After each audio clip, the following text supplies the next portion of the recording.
my 4th grade mission report on Mission Santa Cruz. So, I'm just going to give you an introduction to this thing, to the mission, okay? So, it was founded on August 28th, 1791 by Father Herman Lawson, and the number of which it was built, missions were built in, is number 12. And a fun fact is that its full name is Mission La Exaltación de la Santa Cruz. It's pretty long, so that's pretty cool. Alright, so timeline of Mission Santa Cruz. So the site was chosen and blessed in 1791. The church was completed in 1794, and in 1745 the quadrangle was finished, and the church roof was replaced with tile too. And in 1818, it was under threat of attack by pirates. So the townspeople, the Indians and the people there fled, but the townsfolk looted the mission, not the pirates. So kind of ironic there. And in 1825, it was the earthquake destroyed a mission. It destroyed this mission, and the bell tower collapsed.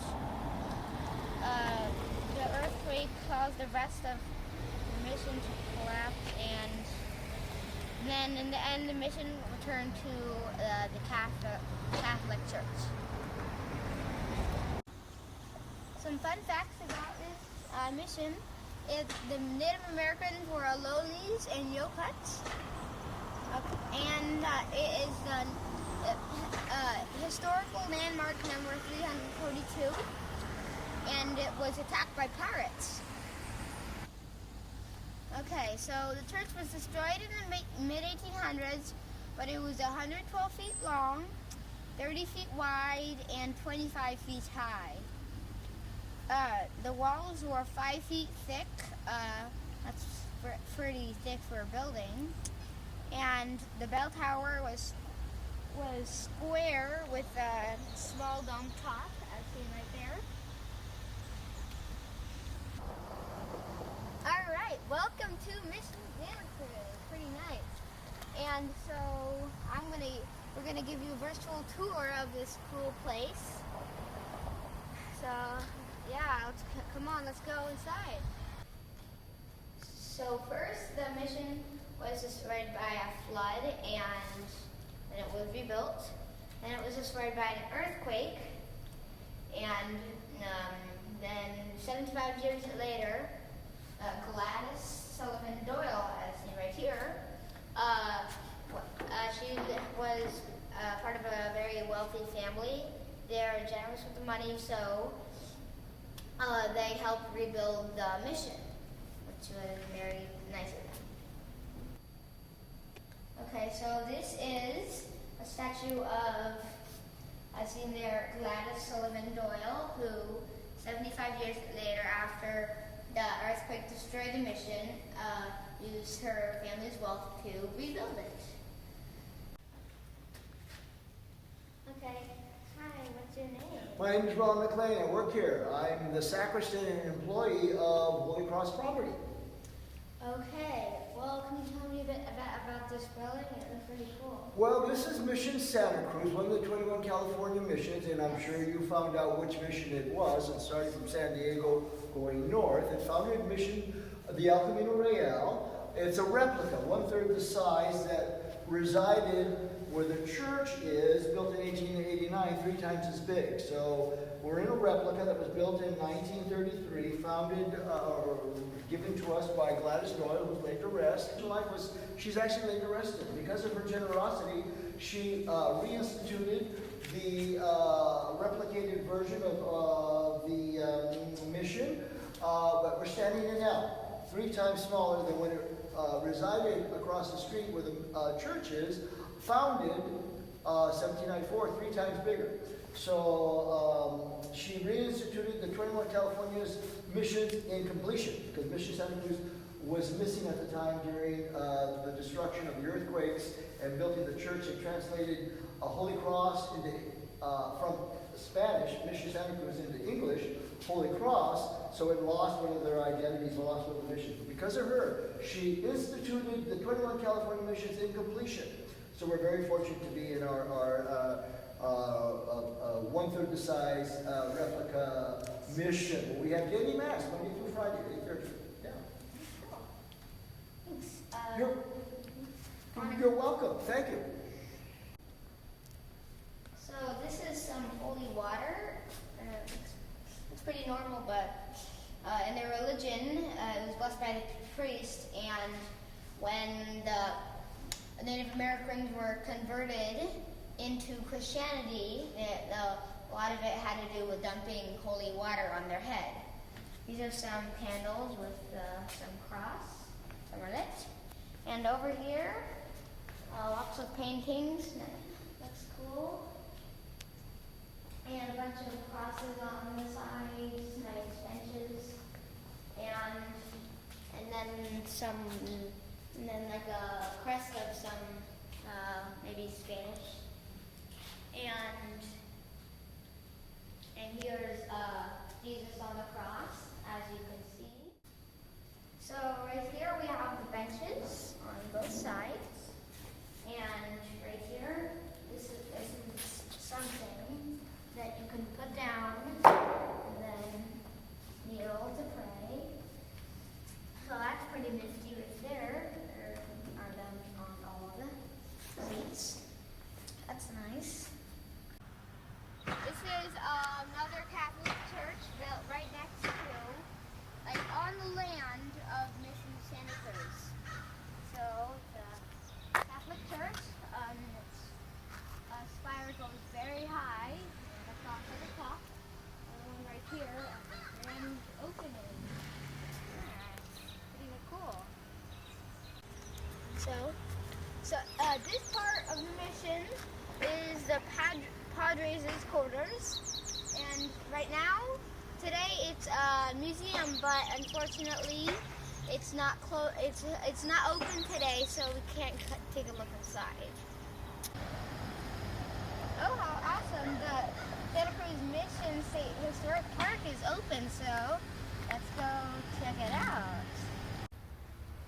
Okay, what's your name? Hi, my name is Alex. Alex Trudell. I work here at the Santa Cruz Mission for California State Parks. Okay, cool. You want to take a look inside? Let's take a look inside. Okay, great. Oh, you first. Okay, so, can you tell us what you know about some fun facts about this place? Sure. Well, I don't know about how fun they are, but right here we are in room 1, our mural room. It's all about the Ohlone people, pre-Spanish contact, although we do have a couple other things in here about the adobe, but this is really the focus. When we tend to learn about mission history, we tend to forget about that history before and how the Ohlone people and other California Indians lived in the area. Yeah. Okay, so there's some information right here. It said, it's nearly 200 years old. That's really cool. Yeah, And, oldest building in Santa Cruz County. Yeah, that's really cool about this place. One of the interesting things is actually this isn't even the first version of the mission. The first one hit by floods and earthquakes, and they had to rebuild it, move up the hill. So. And this is the only original one lasting. This is the only building that's from the original mission still here. Yeah, there's a little chapel on the corner that the church over there made, but that's not original. This is the only one. Okay, that's pretty special. So a lot of Ohlone tribes. And yeah, they had about 50 tribes make up the Ohlone people from San Francisco to Monterey. Artifacts right here. And what's this? Okay, so right here looks like a really a big, huge model, and it says "You are here." Yeah, that's the building that we're standing in. Like I said, the last original one, you can see it was a These whole. things are huge. It was, yeah, it was really big. And you know, these were just the buildings. They would have some other outbuildings and just kind of letting their cows and their horses roam free for miles. So the whole mission lands were even much bigger than this. Okay, that's really cool. So some nice tools. Yeah, some farming tools. This was the bulk of the work that would have been done. Like a yoke for oxen. Yeah, correct. Yeah, and plow. Yeah, absolutely. And you know, you can see on their faces this is hard work. You know, we were talking about slavery earlier, and wouldn't necessarily compare it to, say, you know, African American slavery like that was going on in the U.S. at the other side of the country, you know, at the time, or what would become the U.S. But it was definitely a lot of hard work that, you know, the neophytes, the Mission Indians, wouldn't necessarily have any, you know, choice to kind of opt out of. This is a little different, you know, the Padres, you know, would have, you know, elections where they would allow some of the neophytes to become, you know, official kind of standing members with authority in the mission. Some of them, you know, not all of them were, you know, necessarily stuck with field work. Some of them were in more kind of privileged positions like blacksmiths and shoemakers, cobblers. But, you know, it was definitely a lot of hard work. They didn't necessarily have, you know, a lot of power to opt out of unless they tried to escape, and that did not always go well. Yeah. I could see. I could guess. And well, this is our room that we've made up to look like what it might look like with a neophyte family living in here. So this whole building was neophyte housing. That's actually why this building's still here. At the end of the mission days, when they're closing down the mission, they gave this building and this land to the Ohlone families who were still living in it. that's one of the only nice things they actually did. Yeah, you're right. That's one of the few times where it actually that was originally supposed to be the plan with all of the mission systems, but that's not what happened, except for in a couple of circumstances like here. So that was really lucky. And it's really lucky for all of us actually, because it was those last descendants of those Mission Indian families that sold this place to parks so that it could become a park. So it's actually really lucky. So a lot of these items you're seeing here are items that you might have found in a family room for a neophyte family living on the mission during the mission times. So you can see the sheepskin crib right there. You can see a couple of more traditional Ohlone artifacts, like the foxskin quiver and bow, and pump drill right there. So you can they used to use to drill into shells. Yeah, and I things. think I've seen that before at some place. And then you've got a lot of more classic Spanish stuff like the cowskin bed and wool blanket and so the ladder goes up to this loft area, which they would often have in these rooms. You would have most everything going on the bottom, but you would have storage up there. Cool. And so that is still kind of our storage area. We often like to keep some like tule drying out there before we use it in crafts. Right now, actually, you can see some tule poking out right there right now, and some sticks. But other than that, pretty much spiders, dust, you know. But this is really cool. It really kind of lets you picture what it might have been like. You know, you imagine cooking meals in here, getting pretty smoky. We've got some shoemaking equipment there, so this is probably meant to be the cobbler, the shoemaker of the mission. So pretty important job. And then those sacks of whatever there have the mission symbol on it. Yeah, they can be grain or corn, some kind of grain, or flour. Sure. It's got the symbol on it, so that's the same as the brand. So like the cows and the horses and the sheep would have that same symbol. So you saw that, Mission Santa Cruz. Yeah, I saw that on the website. Oh. I saw that it was called the cattle brand, and it had that. Yeah, it looked like that exact thing. Sounds like you did your homework. Get this guy an A over here. Thank you. Cool. Well, hey, thank you for coming. Much appreciated. Come back anytime. This place, Mission Santa Cruz, is an amazing place. I met many nice people who helped me, and